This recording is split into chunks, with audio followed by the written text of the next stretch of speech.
This podcast is rated S for spoilers. Listener discretion is advised.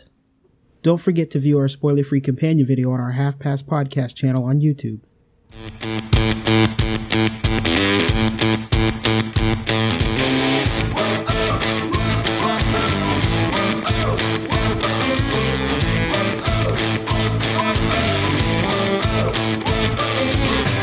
Half Past Podcast. This is episode 43, the movie review of Independence Day Resurgence. We will also be discussing the Legend of Tarzan trailer. I'm Graham Ricks, and here with me is my friend and co-pilot, Ian Jones.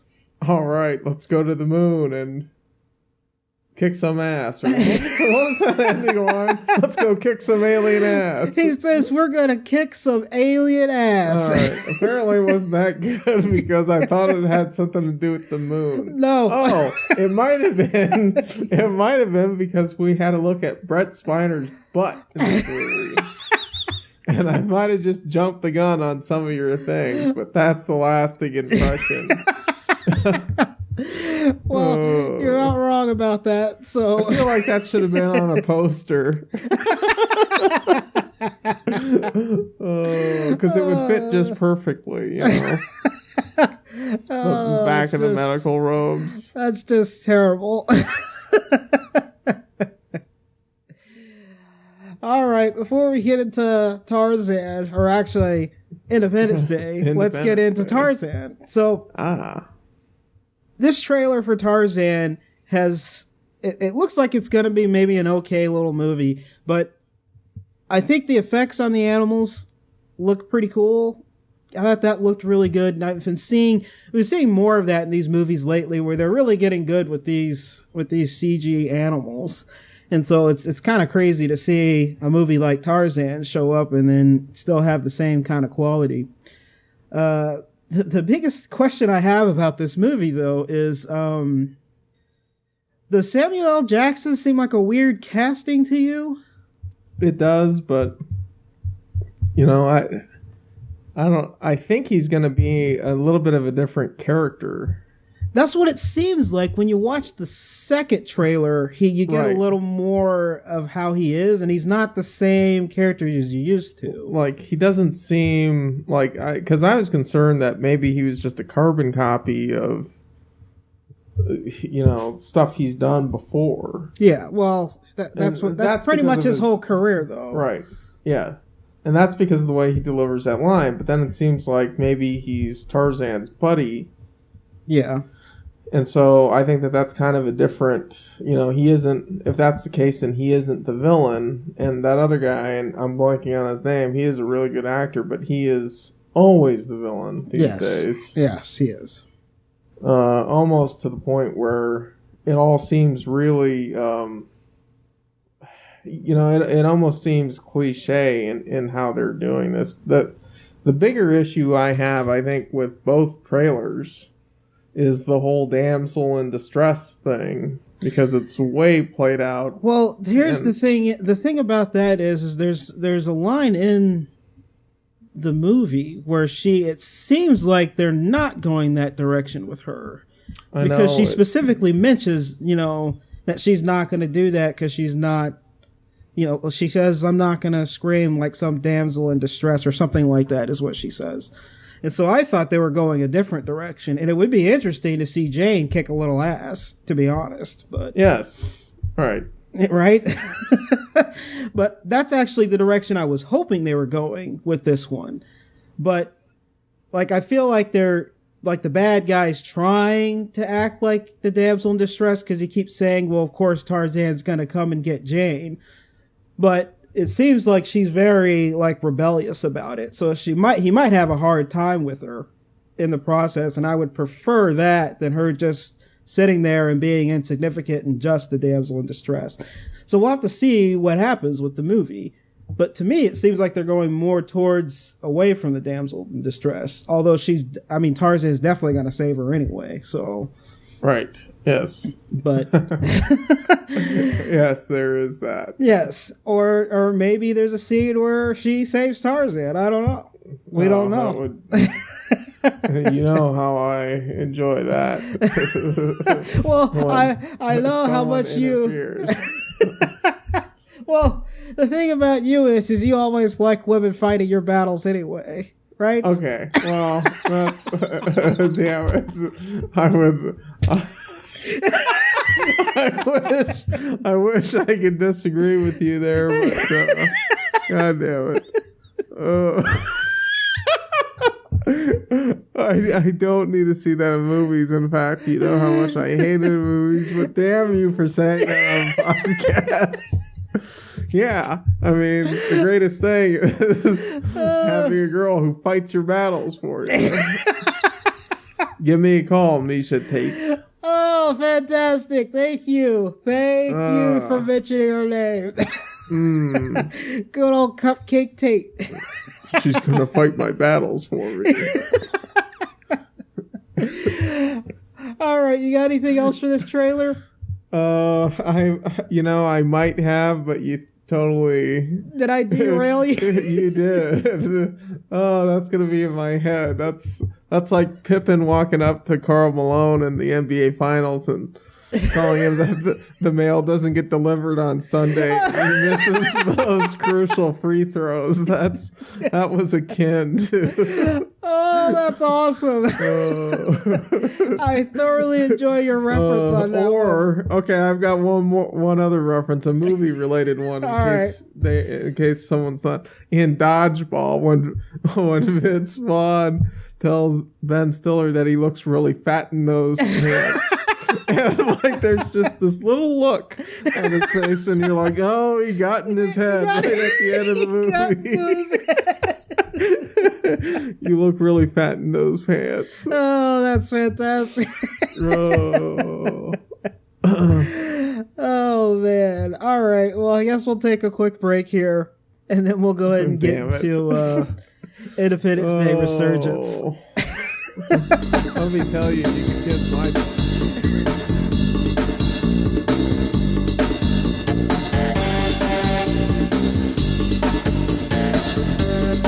2 decades after the first Independence Day invasion, Earth is faced with a new extrasolar threat. But will mankind's new space defenses be enough?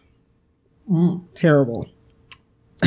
This movie is directed by Roland Emmerich, Mr. Disaster Movies. He's spent his entire career pretty much doing these types of movies. He's also done Stargate, Godzilla, and The Day After Tomorrow. That wonderful 90s Godzilla movie that was with what's his name? Matthew Broderick. With Matthew Broderick, yes. And Jean Reno. Yes. Yep. That was a interesting movie to watch, to say the least. The movie starring Liam Hemsworth as Jake Morrison. He was in The Last Song, and he's been probably most known for the Hunger Games series and being the brother of Chris Hemsworth. one of the Hemsworth brothers.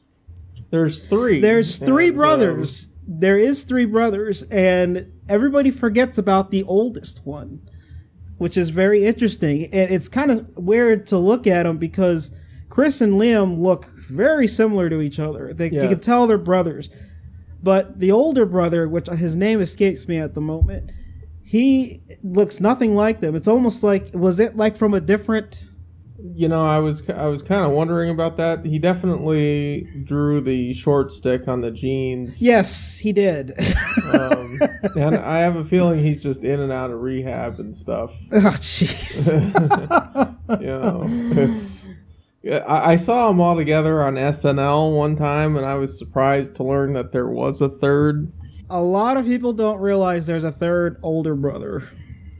I mean, I would imagine being one of their groupies, because I would imagine they have groupies.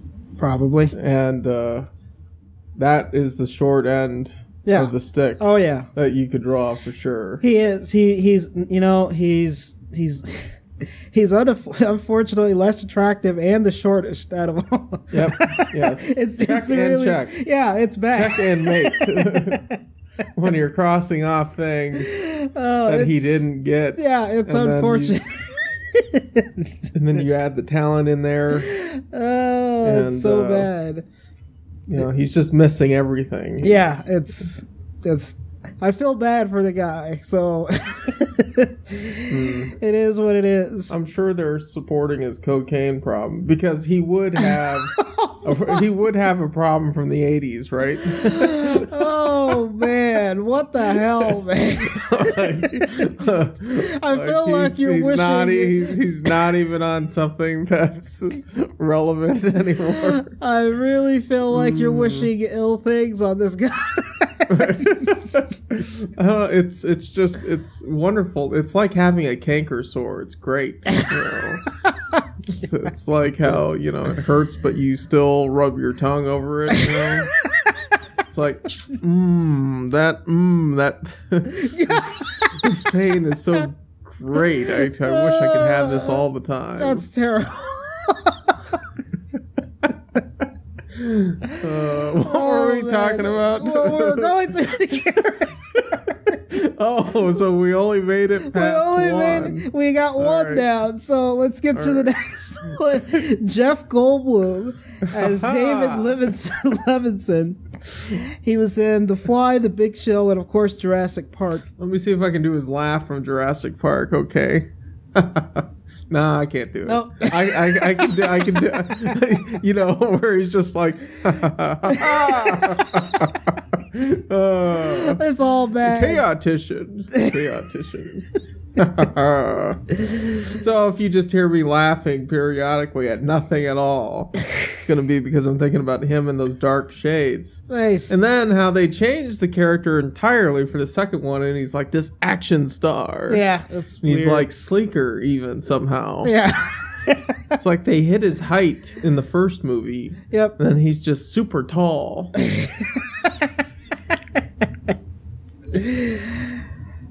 Next up, we have Jesse T. Usher as Dylan Hiller. Have you heard of this guy before? Nope. No. He's kind of an unknown. He was in movies called Inappropriate Comedy and When the Game Stands Tall, and I've not seen those, and I've never seen this kid before. This it's very interesting. To me, this character was a big swing and a miss. Yeah, but we'll get into that later. Right. I think. Bill Pullman as President Whitmore. He was in Spaceballs, While You Were Sleeping, and Casper. So let's... we have to talk about this because you constantly mix up white people.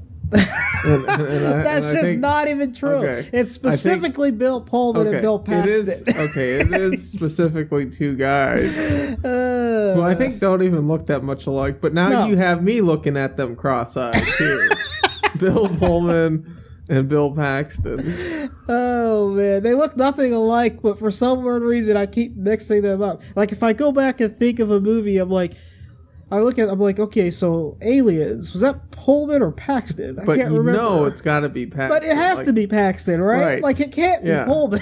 It can't ever be. When you're wondering about those kinds of movies, the only thing that's tricky is maybe this one, because this is the only one where they start crossing over into each other's genres. Well, not necessarily, because even Titanic, was that Pullman or Paxton?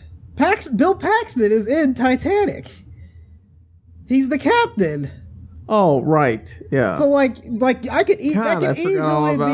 could easily be Pullman. Okay. All right. Yes, except it's a James Cameron movie. Except it's a James Cameron movie, so you have to know it's Paxton. And it's so weird because I like Paxton so much more than Pullman. I love that when he shows up in Edge of Tomorrow. He's just great. Okay, yeah. Edge of Tomorrow is such a good movie. God. It is. And they have an idea for a sequel. And I think it's going to happen. Yeah, it's probably going to happen. I'm sure.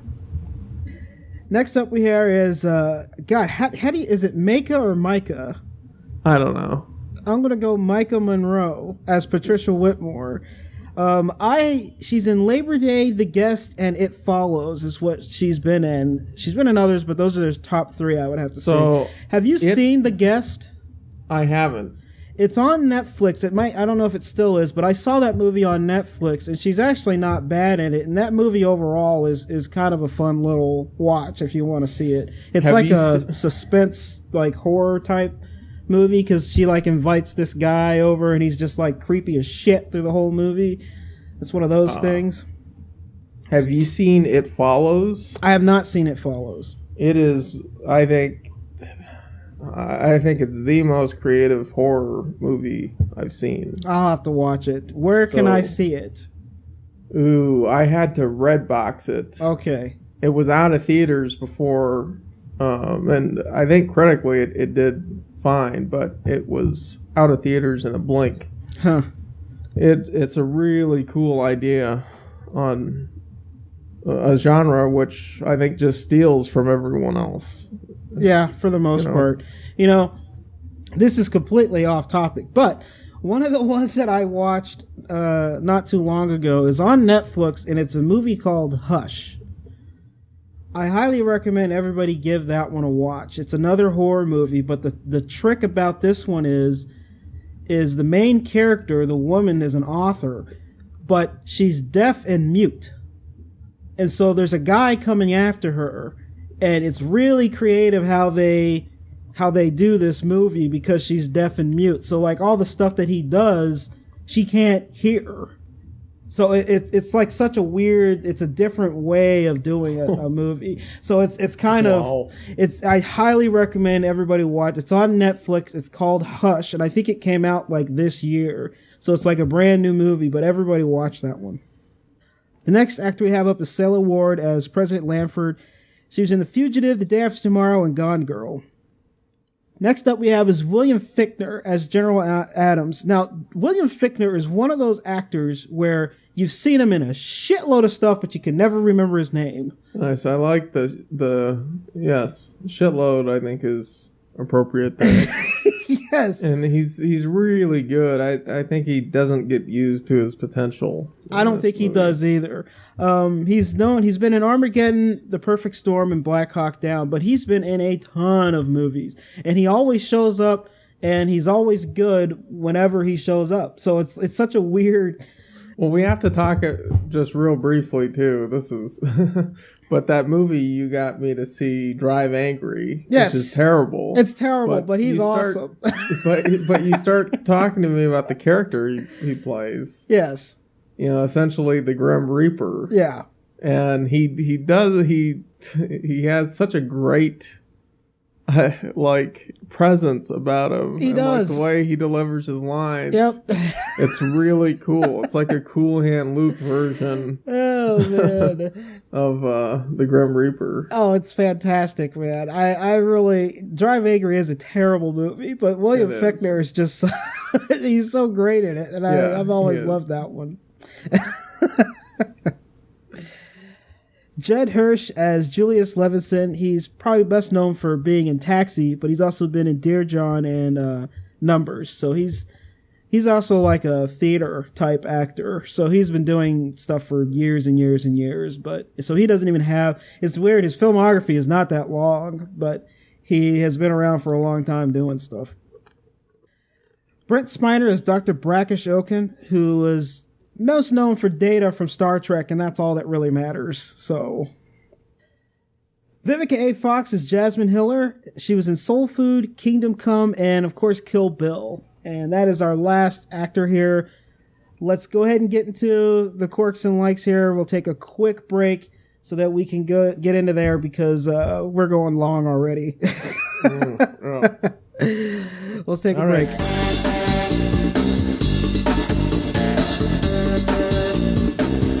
All right, Jones, we're back here, and let's get into our quirks and likes section here. So, the first thing I want to say is, the first thing I want to say is that I feel like there is way too much Brent Spiner in this movie. Ooh, that's gonna piss some people off. All right, that's interesting. The thing is for a character that's supposed to be dead from the first movie, he's in this movie a lot. And, I mean, his part in this movie is so much larger than the previous one. And he's like such an insignificant character in the first one. It's like... I don't understand why there's so much of him in this one. I mean, the thing that I would say is that they have all these characters in this movie who are there to explain one thing, and maybe it doesn't even matter when you look at it as a whole. Here's the deal. Okay, we're starting to get into a bunch of my quirks just from that one sentence that you said. Okay, so another problem with this movie is there is a crap load of explanation in this movie. Yes. And it's like over and over and over again, and it really annoys the crap out of me. There's so many scenes where they just stop and explain something. And then, to your point, again, they have characters that are added in for that reason. Okay, so here's another problem. You got a bunch of characters that basically don't matter in this movie. There's a shitload of them, and it just doesn't, like, everything that they have doesn't really contribute to the story or the movie. It's just there for them to explain something so they can move on with the plot.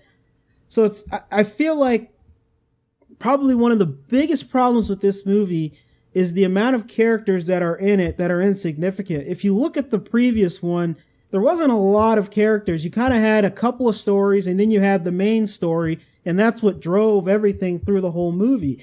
I don't understand why this one didn't kind of follow that direction, because they have stuff in there that you kind of wish they would have did, because why do we not have more information on Liam Hemsworth's character and, you know, the son of the war hero?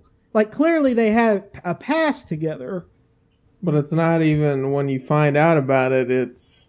Right? You know, it isn't like what it should have been. Like, to me, they're fighting over something so stupid. And, you know, so guys do that. Yes. But wouldn't it have made more sense if he was more upset because he loved the same girl? Well, even that's cliche, right? Right, but I mean, this riff they had, to me, didn't make any sense. I mean, you know, the pilot got... Let's try this on for size. How about maybe even Liam Hemsworth's character, was named Jake, is actually responsible for the death of Will Smith. Okay, which is what I thought for sure was going to happen, and then it didn't. They don't talk about it at all. They don't talk about it at all. He died in a test flight. Which is, by the way, is what those guys were doing. That's what Dylan was doing, and that's what Jake was doing. They were doing those tests, and he was trying to push his limits to kind of see who was going to be the leader of the squadron, and he did something stupid, and he almost got Dylan killed. And that's the thing that does it. So, like, I just don't get why there isn't... You have the president's daughter, you have Jake, and you have Dylan. There's this past there that's just completely glossed over, which I rather of them kind of went with that and made that kind of throughout the whole movie, because they're pretty much around each other for the whole thing, except for and just made it about those three characters. Yeah, I made it about those three characters. That would have made a little bit more sense to me. Yeah, I mean, I think they missed an opportunity. I think if they were going to have there be an issue, that it probably should have been that he was responsible for the death of Will Smith. And that completely changes that character. But I think... You know, because we were just talking about Edge of Tomorrow. Yeah. A different way of doing this movie would have been to just do it from one character's perspective. And I think that there's an issue here because there's just so many characters, as you were saying. Yeah, there's too many characters to really... You really need to... It's like the movie has no focus. And I think that's the biggest issue. The movie is like jumping around all over the place, and they add all these characters, and... Because of that, the characters also seem very generic.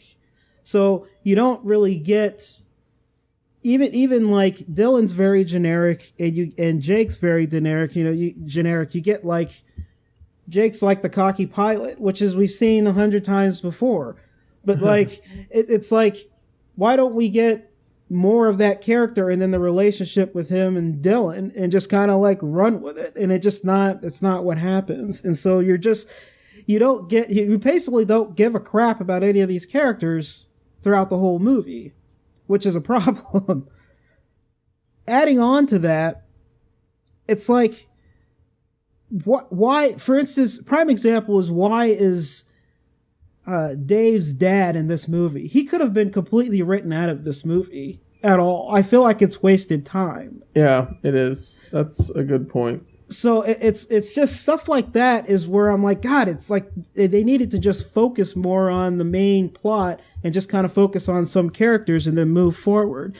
Adding on to what I originally said about there being too much Brent Spiner is like you get the butt shot, and it's just like do we need this shot in this movie? Like and then he also gets the ending, which is just terrible. And I'm just like, my point is there's a lot of Brett Spiner in this movie, and I feel like they should have kept it the way it was before, where he was kind of a side character and moved forward. So it's just such a weird thing with this movie, and like, again, the too many characters. What's the deal with Vivica A. Fox?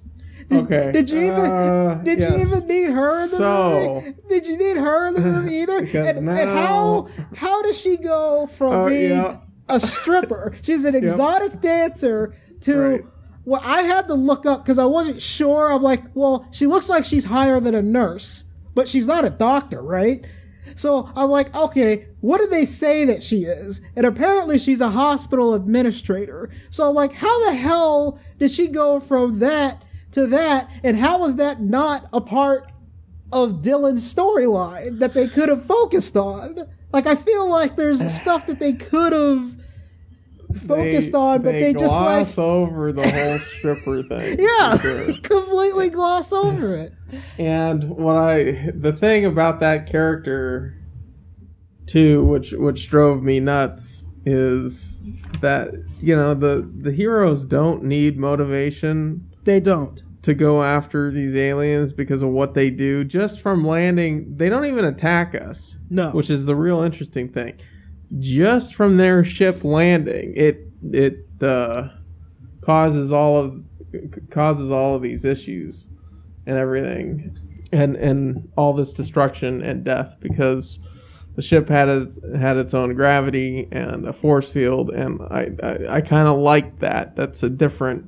Yes. Slightly different take. But that aside, the thing about the Vivica A. Fox character is, so yeah, they just gloss over her past. They don't need her. No. But then they do something which they did throughout this entire movie, which is just so heavy-handed and over the top and unnecessary, is that they gave her this melodramatic death where, of course, her son happened to pilot his plane and get there just in time.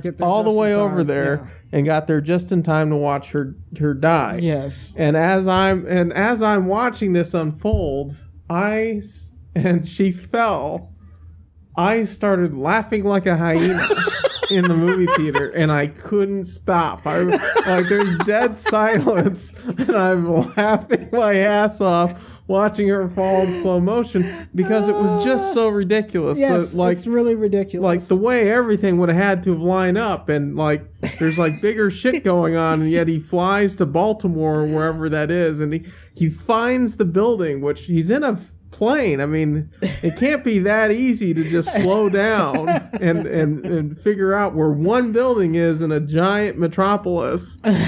But then to suggest that he's there, and he orders a helicopter to return. Yes. And gets there just in time, and she's almost there, but the dude drops her. Yes. She slips out of his hand and falls into the building, and it was just so damn hilarious. It was a terrible scene, and then even his reaction is just terrible, and you're just like, God, why is this even in the movie? This should not even be in the movie. And there's a lot of stuff like that. There's a lot of stuff like that in this movie that just did not need to be in there at all.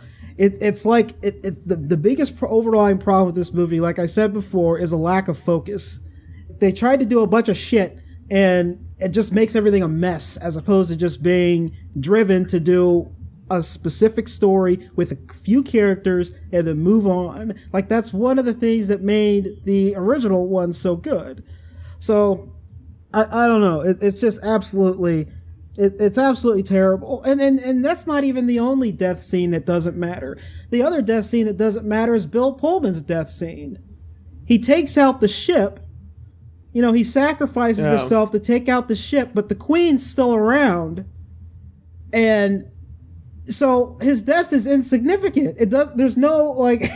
there was no, other than, I guess, it took the ship out, but that didn't matter because the Queen was still alive. Because the Queen was still alive. So it's just like, what is going on with this movie? It's got so many little issues that doesn't make any sense, that had they actually have done less, it would have been a better movie. I think this is a prime example of that. It's just such a weird thing. I think that's all I have for my quirks. What do you have, man? I guess so. You kind of mentioned on it, and I just wanted to reiterate that because of the amount of characters and the lack of screen time that they each get, like, the first thing out of everyone's mouth needs to say either everything about their character or it needs to deliver exposition. Yes. And to me, that is that's like 101, the thing you need to avoid with storytelling. Yes. And just for example, Dylan and Patricia, who maybe this movie should have been focused around. Yes. They meet each other again in the White House, and they have to say right away, you know, the president has to mention a line about his father, so we know that he's related to Will Smith. Yes. And the very next line that they say is, "It's so nice to see you again. You know, it's nice to be in the White House, but it isn't the same because I'm not living here anymore." Well, the White House got destroyed, so it isn't really the same thing anyway. But I mean, like, their first exchange is that, you know, I've missed you, and these are obviously still the two same kids from the first movie. Which is unfortunate anyway, because later on, Vivica A. Fox calls him while he's still there. So, and she mentions his father.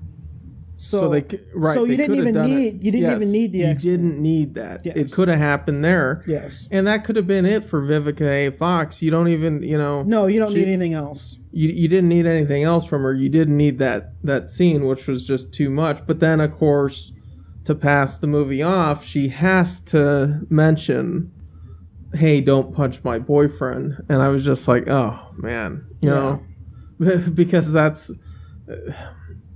using one line to say something that the movie should be able to get to organically. Yes. And, you know, that's just the issue that's going to be an issue when you have all these characters and everything, and it's been 20 years since you've done a movie. And to me, I think the problem is that they had enough in here to do 2 movies. And I started thinking about this towards the end. Okay. What if the aliens had won? Because they keep saying they're going to win this time. Yes. And so I started thinking, well, why are they going to do a generic ending where the good guys pull it out in the end? Because so much happened in this movie that it seemed like they could have filmed 2 for the price of 1. Yeah, and had like a cool ending. Yeah, plus it could have been a very somber ending where they win, and then because the way it ends and kind of how the movie is, it almost seems like they're setting up for a sequel anyway. But it probably would have been better had the aliens won, and then we can try to figure out this whole interstellar travel with this other human or this other race of aliens. Other race, which is added into the movie. Yeah. Which to me is overkill. But if you're going to have it, it's a neat idea. It is, you know. But again, I start looking at all the concepts as a whole, where, you know, that thing looks a little too similar to some other things we've seen in sci-fi. Yes, and even the Queen does too. Yeah. And I kind of started thinking, oh, you know, this is too close to aliens. This is too close to the Death Star. It's too close to a lot of things. Yeah. But, you know, that whole second alien thing to me is like the start of another movie, and they kind of just crammed it into this one. Yes. And so I think as a result, it isn't as effective. I'd have to agree with you 100%. You got anything else over there for Quarks? There's a big one. Okay. And that is the mile-wide crack in the earth that they left. That they left, right? Yeah, actually, I have two because this is a huge plot hole. I mean, clearly, if it's a mile wide and they got extremely close to the molten core, feet. Yes, right. That's still a huge problem. Yes, it's a huge problem for us in life on this planet. So, and they don't address it whatsoever. No, they don't address it. All right. The other thing, and I had a huge issue with this. If I could slap a writer through the movie screen, or whoever approved this part, because a lot of people worked hard on this movie, and yet no one had an issue with the fact that there's only 12 minutes to go until Earth ends. Yes. And the acting president of the United States, stops everything to deliver a speech about what happens in the next 12 minutes we're going to face together. And I'm just like, no, this doesn't make any sense. They're doing the operation right now. You're not going to stop and deliver this speech. It's so Hollywood. It's them trying to get another, Hollywood emotional speech out to rally the troops type thing that we see in everything. Which annoys me because they did it 3 times in the movie. There are 3 distinct times. There's the scene with the kid at the beginning. But the good one, there's also weirdly enough, it's the one with Bill Pullman. With Bill Pullman, and that's where he's just sort of casually talking. He's casually talking to people in the hangar. That's it. It just lifts their spirits a bit, but it isn't like the big rah thing. No, it's like this is, hey, we've all lost someone, blah blah blah. But then around that speech, which should have been enough, there are 2 additional ones that mimic the first movie, and that just drives me crazy. It's so funny you mentioned that, because you're right. The best one is the one with Bill Pullman, and it's almost like it almost makes you want to get a little more of Bill Pullman into the movie, because you're like, he still has this, even though he's going a little crazy and he's having all these issues, there's still something presidential about him. And it's just, how did they do that? And it's like he has this charm about him. And like Jeff Goldblum's reaction to it, where he was just like, kind of sad, but he was going to pick himself up anyway. Yeah, right? Like, that scene was a great scene. That scene between them, I thought, was acted really well in a movie that just has all this heavy-handed crap going on. Where every single insignificant character gets their own melodramatic death scene, and billions of people have died, but okay, let's stop. And I can't even remember that scientist's name. But he's going to get his own funny death scene. Yeah, he gets his own funny death scene, and then we get the sick bay joke. Yeah, did you? The sick bay. So Brett Spider tells the guy, "I'm going to get you to sick bay." Yes. And me and 4 other people in that jammed movie theater start laughing our asses off, and I could tell from echolocation or whatever, where they were seated. We weren't all together, so you could tell who got that joke and who didn't. Oh, it's just... That's that Star Trek reference. I thought, oh, yes.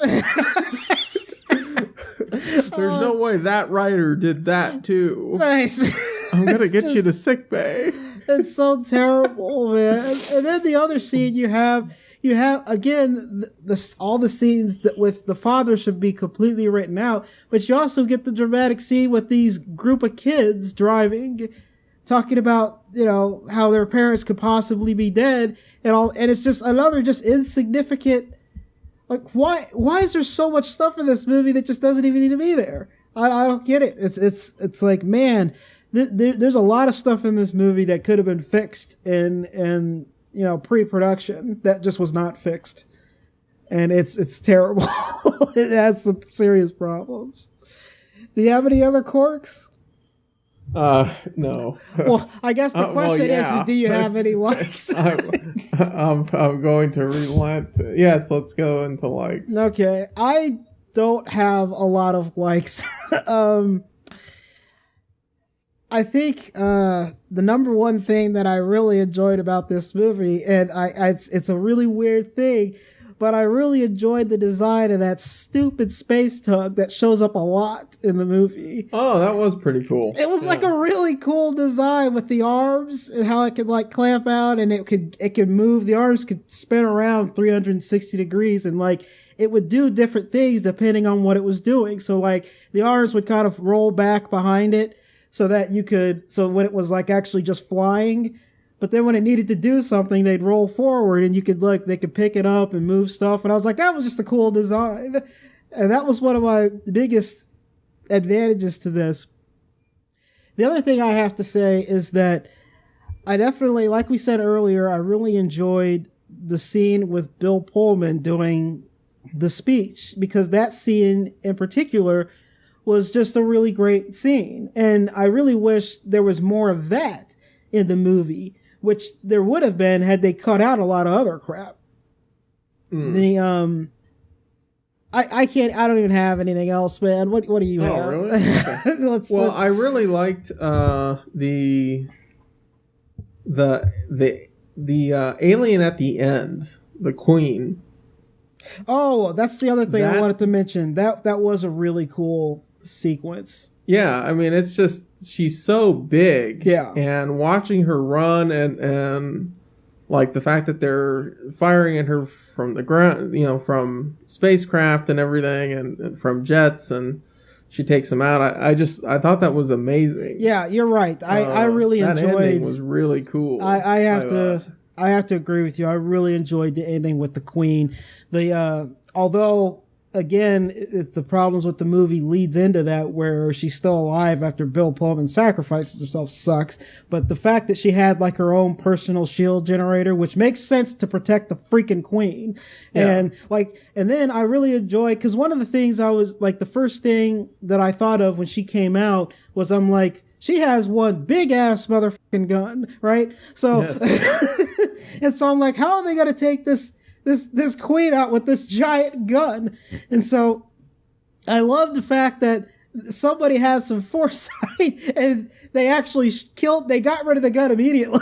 Right, that was the first thing that they did.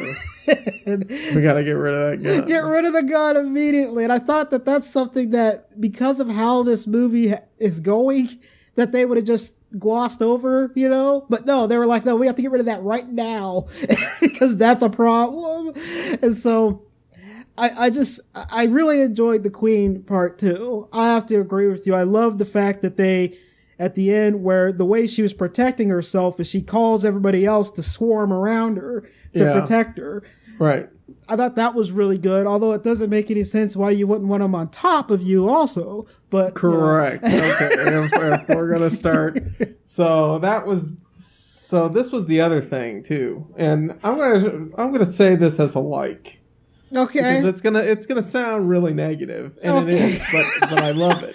And that is, they did this entire movie without consulting any military experts. No. And I say that because if they did consult a military expert, it was for half an hour and they took 0 notes. Because everyone in this movie is either firing a gun and looking like an actor who doesn't know what the hell they're doing. Yes. Every single soldier they had was firing a gun and looking like they had no clue what they were doing whatsoever. The pilots had no idea. And this was a huge change from the first time around. First time around, the military actually felt like her military. Yeah. And this time around, it seemed like a CG thing where a bunch of animators trying to figure out how to fight.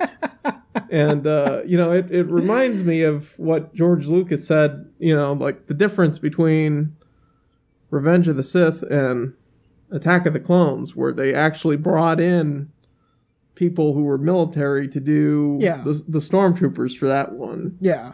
You can visually see a difference between how they're moving. Yes. And in this movie, there is no kind of military, it's so ridiculous. Like the president who's been crazy and been on medication. Yes. And has only ever flown an F-16, gets into something that he should have no idea how to fly and flies it. Yes.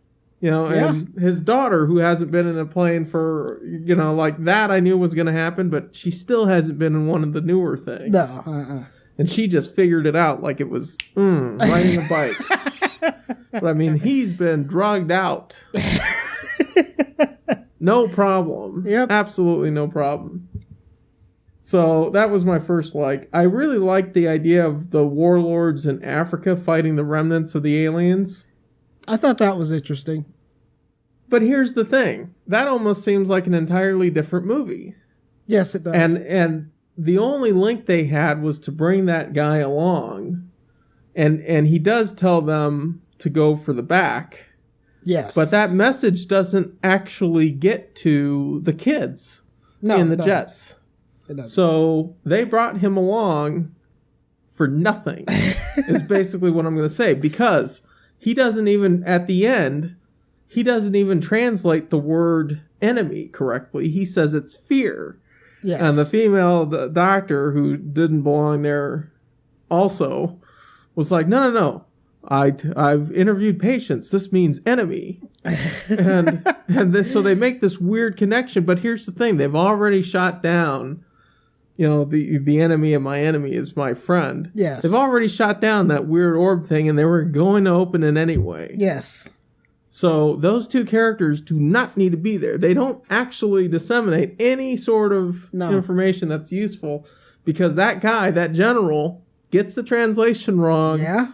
And then he doesn't get the message about, go for the back. And, you know, so we have this huge gaping plot hole where the pilots don't actually know to do that. Yeah. And yet they do it anyway. Like, that's her weak spot. Go for the back. And I was just like, oh no. Someone missed a breadcrumb here. Yep. That's exactly what happened. Oh, I liked that all the beautiful people survived. and that one of them was Chinese, and that they had Chinese intelligence in this movie because Hollywood is going after that market. So, of course. All right. The alien punch doesn't knock out the alien this time. And I kind of was like, he isn't Will Smith. No, he isn't so Will he shouldn't Smith. be able to knock out the alien. No. And the alien just gets up and like kicks his ass. Yep. And I thought that was really interesting. I was like, Chris, you're not Will Smith, I think is what they're trying to tell us. Well, Liam. Liam. Sorry. Chris might be a little closer. Chris is closer. He's Thor. You want me to put the hammer down?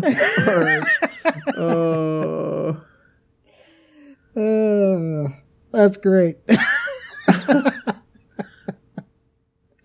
Any other likes? Yeah, other than that, and I already talked about this. I really enjoyed the sickbay comment. Nice. But, you know. All right, so we gotta rate this sucker? Yes. All right. Let's rate it. After we've torn it apart. Okay, so I think it is an extremely messy, less fun version of its predecessor.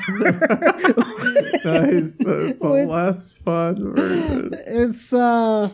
It has way too many characters, and everything is just a mess with this movie.